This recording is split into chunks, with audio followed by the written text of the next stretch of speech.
Hey, what's going on, guys? It's Jacoby. Welcome to a new series where I have pro tricking athletes release tutorials on my YouTube channel. So, episode number 1, how to front swing like a god, just like Levi Borrego. Hope you guys enjoy.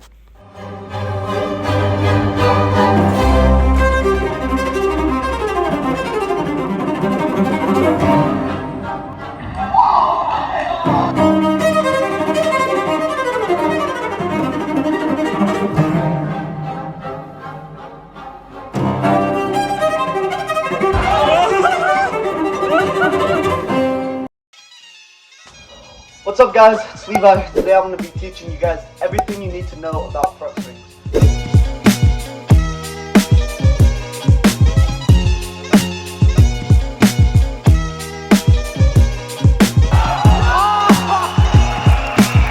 So I'm going to be going over the mechanics of how to properly do a front swing. I'm going to go over what your setup should look like into it and just everything front swing. So the first part of the video, I'm going to be going over more of the mechanics of front swing and what I try to think about when I'm doing a front swing. And the second half of the video is going to be more going over common mistakes I see people make. So I had a bunch of people submit videos of their front swings, and I'm just going to be reviewing over the most common mistakes I see, the most common themes. So that'll be more in the second part.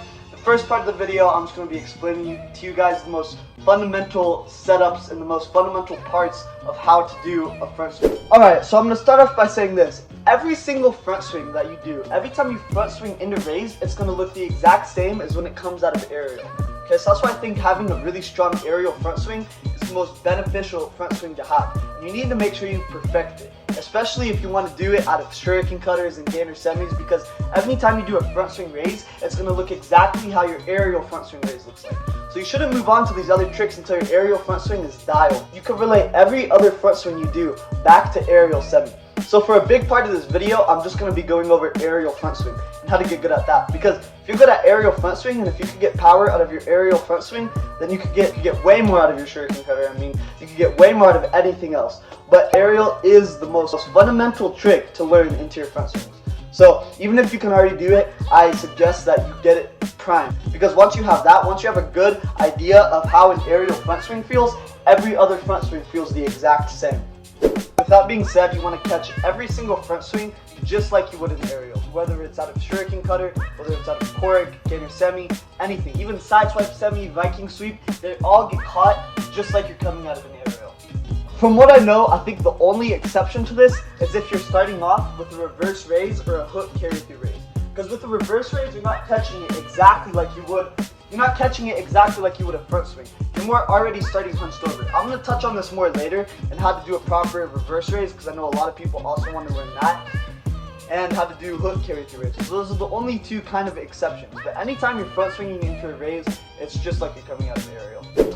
So with all that being said, when you're doing your setup into front swing, you really want to make sure you're having proper torque and rotation before you go into the front swing.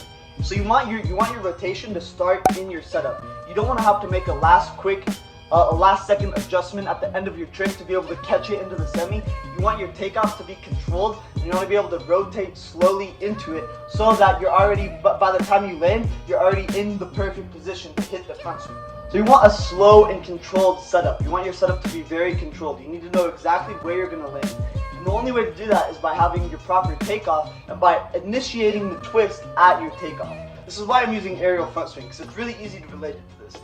When you're just doing an aerial, it looks completely different when you're doing an aerial front swing. Because when you're doing an aerial front swing, you're initiating your spin right off the bat. You want your spin to be there so you can catch it right here.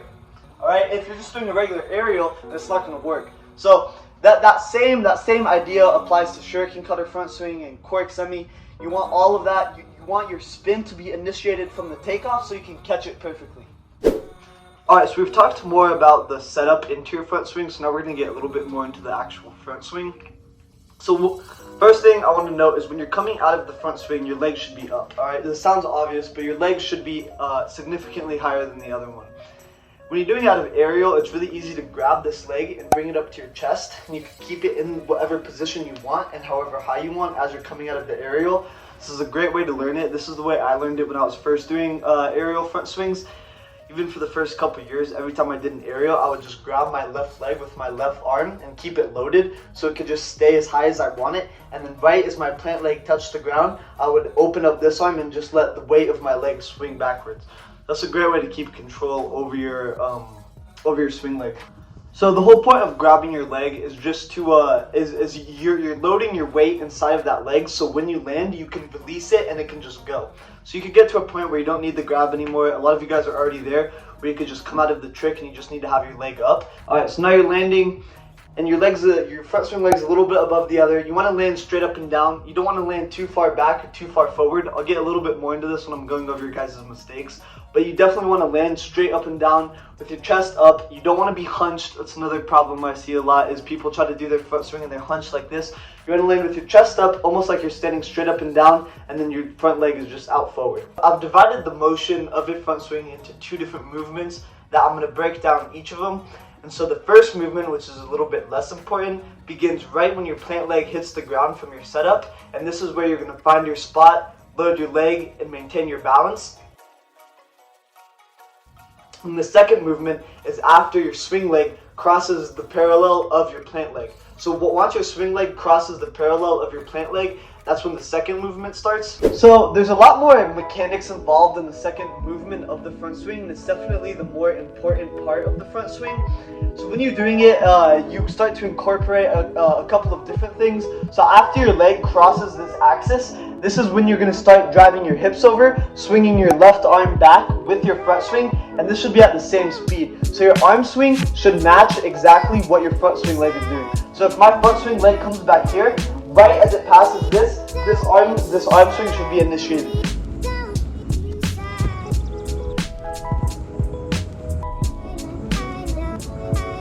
And this arm does a lot more than you think it does. It's really not just there. It really helps you flip the raise a lot faster when you use your arm. You can get away with doing the front swing raise without using your arm, but I've noticed that when I really drive this arm along with my leg back like that, it really gets the flip I need to get to whatever swings I'm about to do.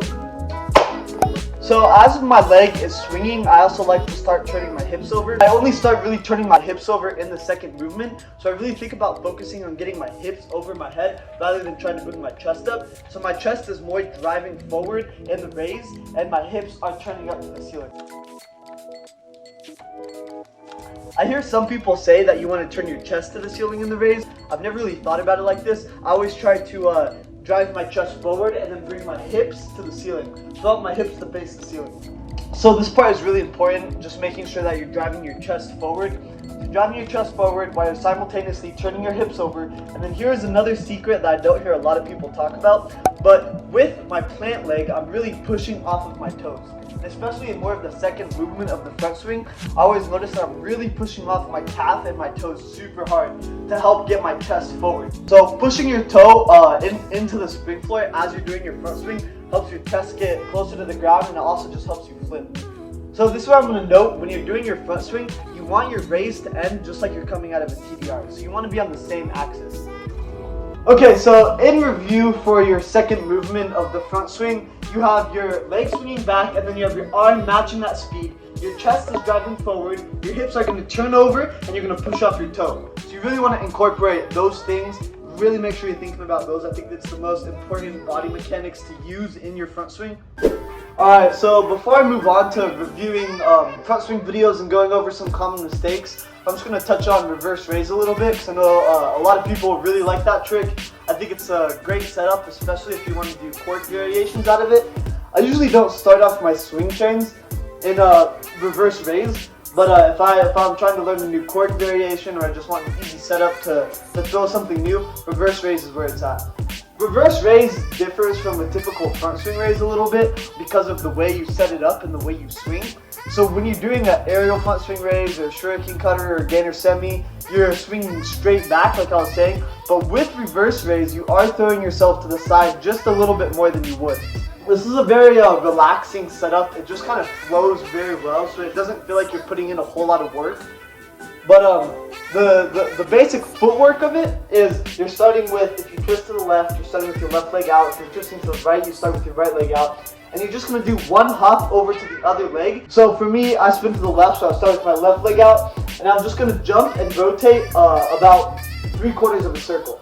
So if I want my DOM to go towards the camera, then I'm gonna start facing this way. So I'm gonna jump here, I'm gonna jump from my left leg, do 3/4 of a turn, and then I'll be facing you. You go here, jump, switch, and it's right there. You don't have to do it so close. It's definitely better to take a bigger step, so start way out here, and then do a big jump and rotate that way. But essentially, everything is the same that I went over with the first and the second movement, except you're gonna start your arm swing during the first movement, so you're gonna start it a little bit sooner, and it's just gonna swing a little bit more over to the side, not by much. So instead of swinging straight back this way, you're just gonna angle it a little bit, and you're gonna swing back more here. All right, so you're not swinging out this way. It's a nice in between from backwards and to the side. This is what makes it a really good setup to throw different chord variations, because it makes your raise so sideways. And when you're doing things like swing 9 or swing shuriken cutter, you don't want to be super inverted. Okay, so in review, reverse raise, the most challenging part about it is definitely just the step. So stepping from, your left foot to your right foot and doing that 3/4 of a rotation. Normally when I see people mess up their reverse raise, it's a lot less of the raise, but it's more of the step into it that's messing up the raise. So that's one thing to keep in mind, is just how important that step is. And you're starting with your chest slightly forward, a little more than you would, because you're not coming out of a setup. You're just doing it essentially from standing. You're kind of just hopping over and then doing it. You're starting your arm swing a little bit earlier than you normally would, and you're swinging it a little bit harder and a little bit sooner. So when you guys are doing this reverse raise, it's really important to keep in mind that you're not coming out of a setup, so you have to be building that momentum from your front swing rather than your setup. So you have to front swing way more aggressively than you normally would. So that first part of the reverse raise is very aggressive. That first front swing is very aggressive. Alright guys, so this is where we're going to wrap up part 1 of how to front swing like a god. I really hope you guys enjoyed. I try to put a bunch of good knowledge on front swings. I'm really excited to see your guys' progression with these. So leave a comment on what you guys agree with, what you guys disagree with, what helped, what didn't help, and keep sending me front swing videos. I love to watch you guys improve on these and just go over them and help you guys out with them. So that's it for now. Thank you guys for watching. I hope you guys enjoyed and learned some good information. I will see you guys in part 2.